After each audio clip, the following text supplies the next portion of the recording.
Thank you for clicking on the YouTube channel, Nerds in the Hood. On today's video, we will be reviewing the 2021 film, Halloween Kills, Extended Cut. The film's plot synopsis is: surviving victims of Michael Myers forms a vigilante mob and vows to end his reign of terror. The cast for the film is: we have Jamie Lee Curtis as Laurie Strode, Robert Longstreet as Lonnie, Kyle Richards as Lindsay, and Anthony Michael Hall as Tommy Doyle. This is the second film directed by David Gordon Green. He also directed the Halloween 2018 film. This film takes the plot point of taking place on the exact same night as the 2018 film and having Laurie Strode be in the hospital for most of the film and not really given anything to do in this film are the exact same ideas that were presented in the original Halloween 2 film. This film has a flashback scene early in it, and the reason I bring this up is because the way that they connect this film and this flashback to the end of the original film, it's amazing. And I don't even feel like it's a fluke type of amazing.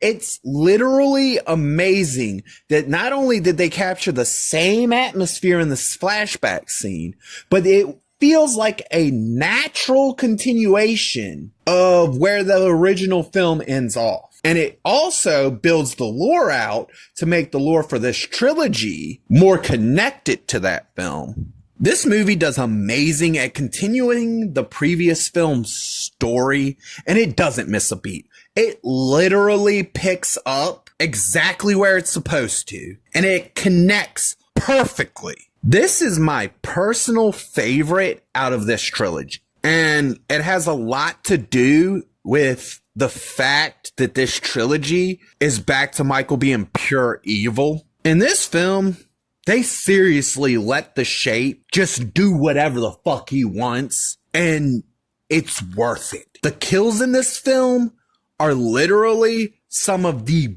best kills in a slasher film. This movie has so many great kills in it that you'll get to the end of the film and realize why it's called Halloween Kills. It earns its name from beginning to end. I like this mask in the last movie. I fucking love it in this film. They brought back the opening credits scene, and this one is beautiful. And it matches perfectly with its previous film and even the original film. This film does great at setting up the new characters that it introduces, while always making sure to give Laurie Strode at least some good lines to deliver, even though she spends most of her time in the hospital. But unlike Halloween 2, she's actually conscious for the majority of this film and not unconscious. Now, this is one of them things that I think that's really neat that they did. In the previous film, there's a shot of this couple dressed as a doctor and a nurse coming out of their house,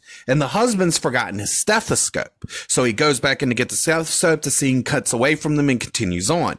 Here's what's amazing about this scene.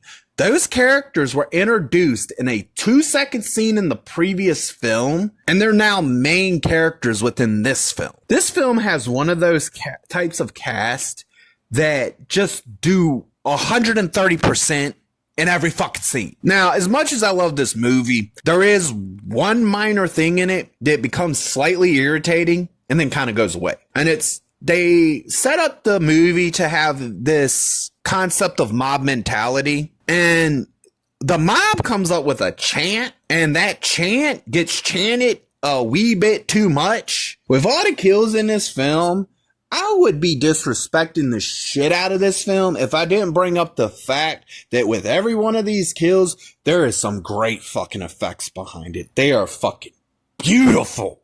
I love it. It's perfect. This film was shot on location in Wilmington, North Carolina, and it is beautiful. The scenery in this film is magnificent. This movie does amazing with building its tension, but this is more of a in the moment tension building film than a from beginning to end tension building film. So there is a slight difference there, But the moments that it does build up that tension are beautifully delivered and beautifully executed. One of the things that sets the Shape out as being a unique slasher character is the fact that, unlike other slasher characters, this man admires his kills as if he was painting a picture. He's also done this since the original movie. This ain't nothing new. He's been doing this the whole time. He does it in just about every film, but it's really emphasized multiple times in this film. This film has some amazing drama and emotional moments in it that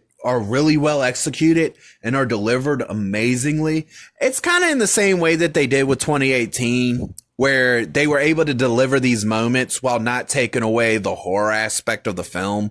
And I really like that. I don't mind if you put drama in a horror film or emotional moments in a horror film, but you got to remember that at your core, you're a horror film. And you can't let those moments override that element.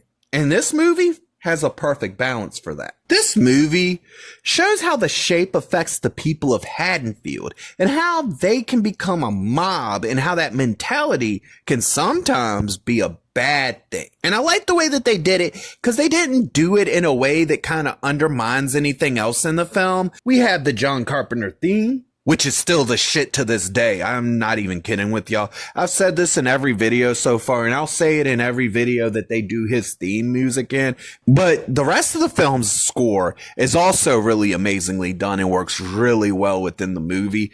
But it's kind of hard to not talk about that John Carpenter theme when that shit's been a banger since the first fucking film came out. There is one thing in this film that I actually really liked that they did. And it was the fact that these people that Michael's killing aren't just being victims. They're actually trying to hold their own and survive these moments. And even though they're nowhere on the level of Michael, I do like the fact that they're not just getting fucking killed. But this movie does amazing with that because it's not some generic slasher film where he's just going through and killing a bunch of retards. This makes the people feel real, and with the varying fight or flight responses this film has, they do great at keeping it diverse to the point where no two people react to the same situation the same. This film has multiple groups of people in it. And the way that they're able to balance this and keep up with each group and keep you up with what each group is doing is not only perfectly balanced, it feels natural. It doesn't feel like they're, oh, we forgot this group, let's stick them back in. No.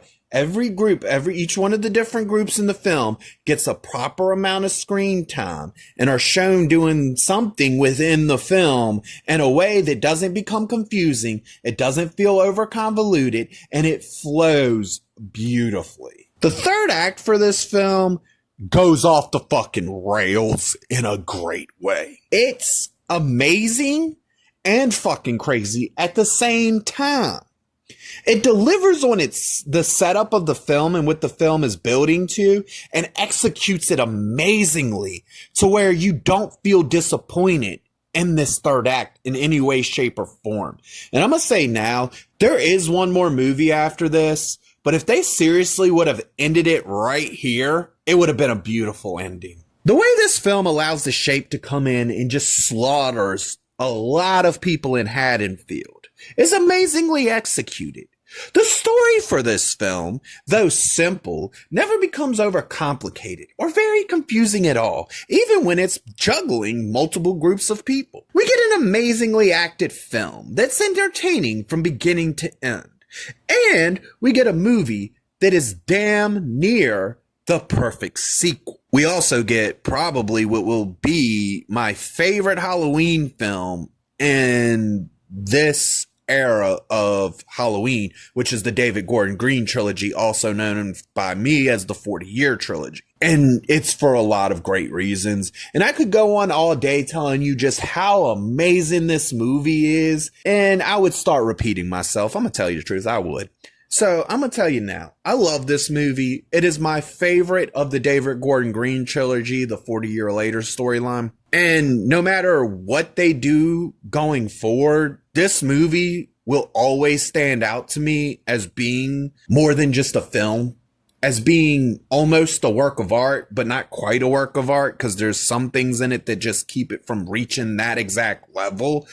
But everything that it does it so well that this movie earns the rating that it receives. This film receives the rating of "That was something special." If you liked the video, please click the thumbs up. If you disagree or agree with me, please leave a comment. And if you really want to see more of me, please hit that subscribe button.